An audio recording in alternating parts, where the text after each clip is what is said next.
Bismillahirrahmanirrahim. Assalamualaikum warahmatullahi wabarakatuh. Halo, perkenalkan saya Dr. Inas Fahira Sagaf, mahasiswa program Pascasarjana, Magister Administrasi Rumah Sakit di Universitas Trisakti Indonesia, kelas 38D.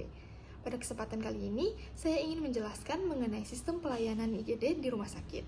Sebelumnya, kita harus tahu apa itu gawat darurat. Gawat artinya mengancam nyawa. Sedangkan darurat adalah perlu mendapatkan penanganan atau tindakan segera untuk menghilangkan ancaman nyawa terhadap pasien. Jadi, gawat darurat adalah suatu keadaan yang mana mengancam nyawa yang harus dilakukan tindakan segera mungkin untuk menghindari kecacatan bahkan kematian pada pasien. Namun perlu kita tahu bahwa situasi gawat darurat tidak hanya terjadi akibat kecelakaan lalu lintas atau kecelakaan kerja, tapi juga dalam lingkup keluarga atau kehidupan sehari-hari pun sering terjadi. Misalnya, seorang yang habis melakukan olahraga tiba-tiba terserang penyakit jantung, seorang yang makan tiba-tiba tersedak, seorang yang sedang membersihkan rumput di kebun tiba-tiba digigit ular berbisa, dan lain sebagainya. Jadi, IGD sendiri adalah salah satu unit pelayanan di rumah sakit yang menyediakan penanganan awal bagi pasien yang datang langsung ke rumah sakit atau penanganan lanjutan bagi pasien rujukan dari fasilitas pelayanan kesehatan lain yang menderita sakit ataupun cedera yang dapat mengancam kelangsungan hidupnya. IGD sendiri berfungsi untuk menerima, menstabilkan, dan mengatur pasien yang membutuhkan penanganan kegawat daruratan segera, baik dalam kondisi sehari-hari maupun bencana. Secara garis besar, pelayanan yang dapat diberikan di IGD yaitu pertama, mencegah kematian dan cacat penderita gawat darurat hingga dapat hidup dan berfungsi kembali. 2. Merujuk atau menerima rujukan penderita gawat darurat melalui sistem rujukan untuk memperoleh penanganan yang lebih memadai.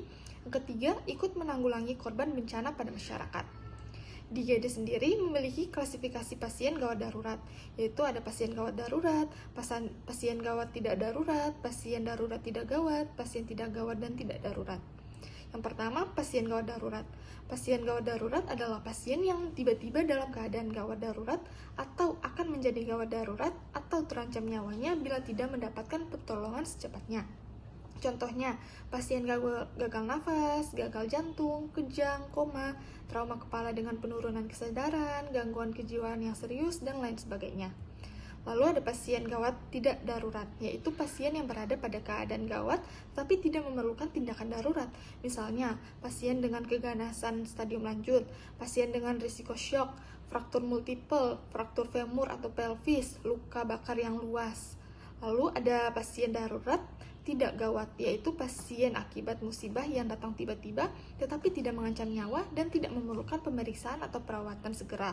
Misalnya pasien dengan luka sayat yang dangkal atau pasien dengan fraktur tulang tertutup. Lalu yang terakhir ada pasien tidak gawat dan tidak darurat, yaitu keadaan pasien tidak mengancam nyawa. Misalnya pasien dengan TBC, mialgia, pasien-pasien poliklinik yang datang ke IGD, dan lain sebagainya. Lalu, di IGD memiliki standarisasi instalasi gawat darurat, yaitu yang pertama pelayanannya harus diselenggarakan dalam 24 jam. Lalu pelayanan pasien tidak darurat tidak boleh mengganggu pelayanan pasien yang gawat darurat. Lalu instalasi gawat darurat harus membatasi diri dalam pelayanan gawat darurat saja. Selain itu, di IGD harus memiliki kriteria fasilitas dan perawatan yang efisien. Yang pertama, susunan ruangan dan arsitektur harus dapat menjamin efisiensi pelayanan kegawat daruratan, yaitu tata letak gawat darurat harus diberi petunjuk yang jelas, tempat pemutaran ambulans harus cukup luas, harus disediakan tempat untuk melakukan triase, resusitasi, tindakan, dan isolasi. Lalu yang kedua yaitu alat dan instrumen harus berkualitas baik dan selalu tersedia untuk dipakai. Alat-alat dan instrumen yang harus tersedia di IGD contohnya ada tabung oksigen, alat ventilasi manual, alat suction, laringoskop, cairan infus dan infuset, obat-obat emergensi seperti epinefrin, diazepam, dan lain sebagainya. Lalu ada alat EKG, set bedah minor, bidai, dan lemari es untuk penyimpanan obat. Awalnya, pasien yang datang ke IGD ini akan dipilah terlebih dahulu di triase. Triase di IGD digunakan untuk menentukan pasien mana yang akan mendapatkan penanganan lebih dulu di ruang IGD, dilihat dari tingkat kegawat daruratan pasien. Menseleksi dan memilah pasien tersebut bertujuan untuk mempercepat dan memberikan pertolongan terutama pada para pasien yang dalam kondisi kritis atau emergensi. Triase harus dilakukan segera mungkin dan tepat waktu, agar kita dapat segera mengatasi masalah pasien dan mengurangi terjadi kecacatan pada pasien. pengkajian di triase dilakukan secara adekuat, akurat, dan agar menghasilkan diagnosa masalah yang tepat.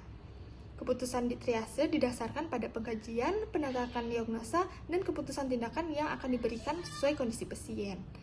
Di triase di IGD ini dibagi menjadi beberapa bagian yang diberi tanda dengan warna.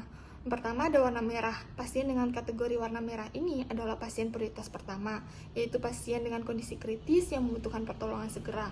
Lalu ada warna kuning. Pasien dengan kategori warna kuning ini juga harus mendapatkan tindakan segera, hanya saja tidak dalam kondisi kritis. Lalu ada warna hijau. Pasien dengan kategori hijau ini biasanya mengalami cedera ringan dan masih mampu untuk berjalan sendiri, seperti lecet karena kecelakaan, demam dengan kondisi stabil, dan lain sebagainya.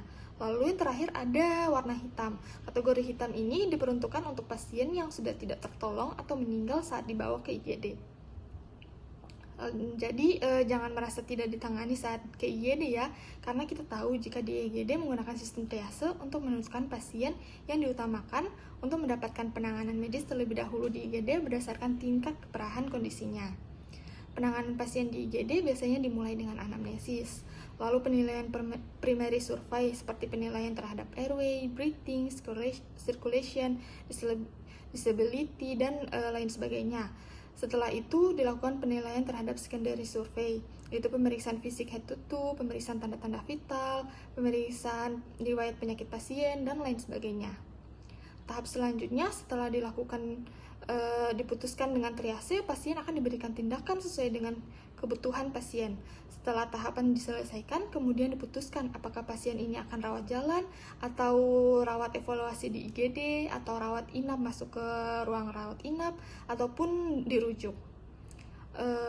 Saya kira sekian yang dapat saya jelaskan mengenai sistem pelayanan IGD di rumah sakit. Kurangnya saya mohon maaf. Wassalamualaikum warahmatullahi wabarakatuh.